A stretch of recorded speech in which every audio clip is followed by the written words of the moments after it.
خود دستور کے مطابق واجبی طور سے کھا لے، پھر جب انہیں ان کے مال سونپو تو گواہ بنا لو، دراصل حساب لینے والا اللہ تعالیٰ ہی کافی ہے۔ ماں باپ اور خوش و کارب کے ترکے میں مردوں کا حصہ بھی اور عورتوں کا بھی، جو ماں باپ خوش و کارب چھوڑ مرے، خواہ وہ مال کم ہو یا زیادہ ہو، اس میں حصہ مقرر کیا گیا ہے۔ اب یہاں پہ عورت کی امپورٹنس، پھر اللہ تعالیٰ نے تعداد ازواج اور پھر آگے وراثت کے قانون بیان کیے گئے ہیں۔ اور جب تقسیم کے وقت قرابت دار ماں باپ اور خواہش و کارب کے ترکے میں مردوں کا حصہ بھی اور عورتوں کا بھی، جو مال ماں باپ اور خواہش و کارب چھوڑ مرے، خواہ وہ مال کم ہو یا زیادہ، اس میں حصہ مقرر کیا ہوا ہے۔ اور جب تقسیم کے وقت قرابت اور یتیم اور مسکین آ جائے تو تم اس میں سے کچھ میں سے تھوڑا انہیں بھی دے دو اور ان سے نرمی سے بولو، اور چاہیے کہ وہ اس بات سے ڈریں کہ اگر وہ خود اپنے پیچھے ننھے ننھے ناتوان بچے چھوڑ جائے جن کے ضائع ہو جانے کا اندیشہ رہتا ہے، تو ان کی چاہت کیا ہوتی؟ بس اللہ تعالیٰ سے ڈر کے جچی تلی بات کہا کریں۔ بہت کچھ ہے یہاں پہ، بات یہ ہے کہ اللہ تعالیٰ نے وراثت کی جو ہے قانون بنا دیے ہیں۔ آپ ایک سابق حیثیت انسان صرف 1/3 مال کی وصیت کر سکتا ہے، باقی جو ہے وہ اللہ تعالیٰ نے قرآن میں حصے ساری چیزیں واضح کر دی ہیں۔ اور یہاں پہ یتیموں کے حقوق کا بہت زیادہ امفسائز کیا گیا ہے، اور یہاں پہ اللہ تعالیٰ مثال کے طور پہ کہہ رہے ہیں کہ ہمیں اپنے بچوں کا کتنا خوف ہوتا ہے کہ ان کو ہر چیز مل جائے، تو جب ہم کسی یتیم بچے کا حق ماریں تو ہمیں نہیں پتا کہ اللہ تعالیٰ کتنا غضب ناک ہوں گے، اور یہ اگر معاملات ہمارے بچوں کے ساتھ ہوتا تو ہم کیا محسوس کرتے۔ بہرحال اللہ تعالیٰ سہارا ہیں، اور یتیموں کو، اور خاص طور پہ اللہ تعالیٰ کا خاص ان کے اوپر ہاتھ ہے۔ اللہ تعالیٰ ہمیں اس ناانصافی سے بچائے۔ آیت نمبر 10، جو لوگ ناحق ظلم سے یتیموں کا مال کھا جاتے ہیں وہ اپنے پیٹوں میں آگ ہی بھر رہے ہیں اور وہ عنقریب دوزخ میں جائیں گے۔ اللہ تعالیٰ تمہیں تمہاری اولاد کے بارے میں حکم کرتا ہے کہ ایک لڑکے کا حصہ 2 لڑکیوں کے برابر ہے، اگر صرف لڑکیاں ہی ہوں اور 2 سے زیادہ ہوں تو انہیں مال متروکہ کا 2/3 ملے گا، اگر ایک ہی لڑکی ہے تو اس کے لیے آدھا، اور میت کے ماں باپ میں سے ہر ایک کے لیے اس کے چھوڑے ہوئے مال کا 6واں حصہ ہے۔ یہ ساری جو ہے نا وراثت کے قانون ہے۔ اگر اس میت کی اولاد ہو اور اگر اولاد نہ ہو اور ماں باپ وارث ہوں تو اس کی ماں کے لیے 3واں حصہ ہے۔ ہاں اگر میت کے کئی بھائی ہوں تو پھر اس کی ماں کا 6واں ہے۔ یہ حصے اس وصیت کی تکمیل کے بعد ہیں جو مرنے والا کر گیا، یا ادائے قرض کے بعد تمہارے باپ ہوں یا تمہارے بیٹے۔ تمہیں نہیں معلوم کہ ان میں سے کون تمہیں نفع پہنچانے میں زیادہ قریب ہے، یہ حصے اللہ تعالیٰ کی طرف سے، یہ یاد رکھی، فریضہ تم من اللہ، یہ حصے اللہ تعالیٰ کی طرف سے مقرر کردہ ہیں۔ بے شک اللہ تعالیٰ پورے علم اور کامل حکمتوں والا ہے۔ تمہاری بیویاں جو کچھ چھوڑ مرے، ان کی اولاد نہ ہو تو آدھو آدھ تمہارا ہے، اور اگر ان کی اولاد ہو تو ان کے چھوڑے ہوئے مال میں سے تمہارے لیے 4تھائی حصہ ہے، اس وصیت کی ادائیگی کے بعد جو وہ کر گئی ہوں یا قرض کے بعد۔ جو ترکہ تم چھوڑ جاؤ اس میں ان کے لیے 4تھائی ہے، اگر تمہاری اولاد نہ ہو، اور اگر تمہاری اولاد ہو تو پھر انہیں تمہارے ترکے کا 8واں حصہ ملے گا، اس وصیت کے بعد جو تم کر گئے، اور قرض کی ادائیگی کے بعد، اور جن کی میراث دی جاتی ہے اور وہ مرد یا عورت کلالہ ہو، یعنی کہ اس کا باپ بیٹا نہ ہو اور اس کا ایک بھائی یا ایک بہن ہو، تو ان دونوں میں سے ہر ایک کا 6واں حصہ ہے۔ اگر اس سے زیادہ ہو تو 1/3 میں سب شریک ہیں، اس وصیت کے بعد جو کی جائے اور قرض کے بعد، جبکہ اوروں کو نقصان نہ کیا گیا ہو، مقرر کیا ہوا اللہ تعالیٰ کی طرف سے۔ اللہ تعالیٰ دانا ہے، بردبار ہے۔ یہ حد اللہ تعالیٰ کی مقرر کی ہوئی ہیں، جو اللہ تعالیٰ کی اس کے رسول کی فرما برداری کرے گا اسے اللہ تعالیٰ جنتوں میں لے جائے گا جن کے نیچے نہریں بہ رہی ہوں گی، جن میں وہ ہمیشہ رہیں گے۔ یہ بہت بڑی کامیابی ہے۔ جو شخص اللہ تعالیٰ کی اور اس کے رسول صلی اللہ علیہ وسلم کی نافرمانی کرے، اس کی مقررہ حدوں سے آگے نکلے تو وہ جہنم میں ڈال دے گا جس میں وہ ہمیشہ رہیں گے، ایسوں ہی کے لیے رسوا کن عذاب ہے۔ تمہاری عورتوں میں سے جو بے حیائی کا کام کرے ان پر اپنے میں سے 4 گواہ طلب کر لو۔ یہ بدکار عورتوں کی بدکاری کی سزا بیان کی جا رہی ہے۔ اگر وہ گواہی دے دیں تو ان عورتوں کو گھروں میں قید رکھو یہاں تک کہ موت ان کی عمریں پوری کر دے، یا اللہ تعالیٰ ان کے لیے کوئی اور راستہ آسان کر نکالے۔ تم میں سے جو افراد ایسا کام کریں انہیں ایذا دو، اگر وہ توبہ اور اصلاح کر لیں تو ان سے منہ پھیلو، بے شک اللہ تعالیٰ توبہ قبول کرنے والا اور رحم کرنے والا ہے۔ اللہ تعالیٰ صرف انہی لوگوں کی توبہ قبول فرماتا ہے جو بوجہ نادانی کو برائی کر گزریں پھر جلدی سے باز آ جائیں اور توبہ کر لیں، تو اللہ تعالیٰ بھی ان کی توبہ قبول کرتا ہے۔ اللہ تعالیٰ بڑے علم والا، حکمت والا ہے۔ ان کی توبہ نہیں جو برائیاں کرتے چلے جائیں یہاں تک کہ جب ان سے کسی کے پاس موت آ جائے تو کہہ دیں کہ میں تو اب توبہ کی۔ ان کی توبہ بھی قبول نہیں جو کفر ہی پہ مر جائیں، یہی لوگ ہیں جن کے لیے ہم نے المناک عذاب تیار کر رکھا ہے۔ اللہ تعالیٰ نے توبہ کی بہت فضیلت ہے۔ صرف 2 لوگ ایسے یہاں پہ جو بتایا گیا، ایک جو ڈیتھ بیڈ پہ توبہ کرتے ہیں اور جو کافر جو ہیں جو کفر پہ مر جائیں، تو ایسے لوگوں کی توبہ نہیں ہے۔ ایمان والو تمہیں حلال نہیں کہ زبردستی عورتوں کو اپنے ورثے میں لے بیٹھو، انہیں اس لیے روکنا رکھو کہ جو تم نے انہیں دے رکھا ہے اس میں سے کچھ لے لو۔ یہ ہائی اور بات ہے کہ وہ کھلی برائی اور بے حیائی کریں، ان کے ساتھ اچھے طریقے سے بود و باش رکھو۔ کیا تم انہیں پسند کرو گے؟ لیکن بہت ممکن ہے تم ایک چیز کو برا جانو اور اللہ تعالیٰ اس میں بہت ہی بھلائی کر دے۔ اور اگر تم ایک بیوی کی جگہ دوسری بیوی کرنا ہی چاہو اور ان سے کسی کو تم نے خزانہ دے رکھا ہو تو بھی اسے کچھ نہ لو، تم اسے ناحق اور کھلا گناہ کرتے ہوئے بھی لے لو گے۔ اب یہاں پہ بیوی کے ساتھ حسن معاشرت کی بہت تاکید ہے کہ مومن مرد شوہر مومنہ عورت بیوی سے بغض نہ رکھے۔ کہا جاتا ہے اگر اس کی ایک عادت پسند نہ ہو سکتا ہے اس کی دوسری عادت پسندیدہ بھی ہو۔ اور یہاں پہ یہ بھی مطلب ہے کہ بے حیائی اور جو نشوز کے علاوہ اگر بیوی میں کچھ اور کوتاہی ہیں جس کی وجہ سے خامد اسے ناپسند کرتا ہو تو اسے جلد بازی کا مظاہرہ کرتے ہوئے طلاق نہ دے، بلکہ صبر سے برداشت سے کام لے، کیونکہ ہو سکتا ہے اللہ تعالیٰ اس میں سے کوئی خیر کثیر پیدا کر دے، یعنی کہ نیک اولاد دے دیں، یا اس کی وجہ سے اللہ تعالیٰ اس کی کاروبار میں برکت ڈال دے۔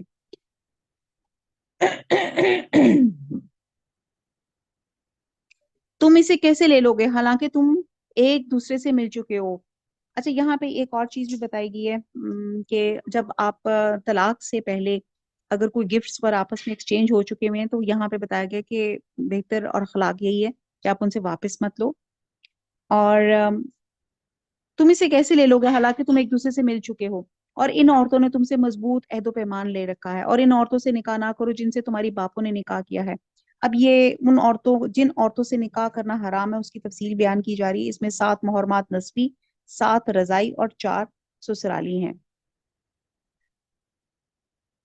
ان عورتوں سے نکاح نہ کرو جن سے تمہارے باپوں نے نکاح کیا مگر جو گزر چکا ہے، یہ بے حیائی کا کام اور بغض کا سبب ہے اور بڑی بری راہ ہے۔ حرام کی گئی ہیں تم پر تمہاری مائیں، تمہاری لڑکیاں، تمہاری بہنیں، تمہاری پھوپھیاں، تمہاری خالائیں اور بھائی کی لڑکیاں اور بہن کی لڑکیاں، تمہاری وہ مائیں جنہوں نے تمہیں دودھ پلایا، اور تمہاری دودھ شریک بہنیں، تمہاری ساس، تمہاری وہ پرورش کردہ لڑکیاں جو تمہاری گود میں ہیں، تمہاری ان عورتوں سے جن سے تم دخول کر چکے ہو، ہاں اگر تم نے ان سے جمع نہ کیا ہو تو تم پر کوئی گناہ نہیں، اور تمہارے سلبی سگے بیٹوں کی بیویاں اور تمہاری 2 بہنوں کو جمع کرنا، ہاں جو گزر چکا یقیناً اللہ تعالیٰ بخشنے والا مہربان ہے۔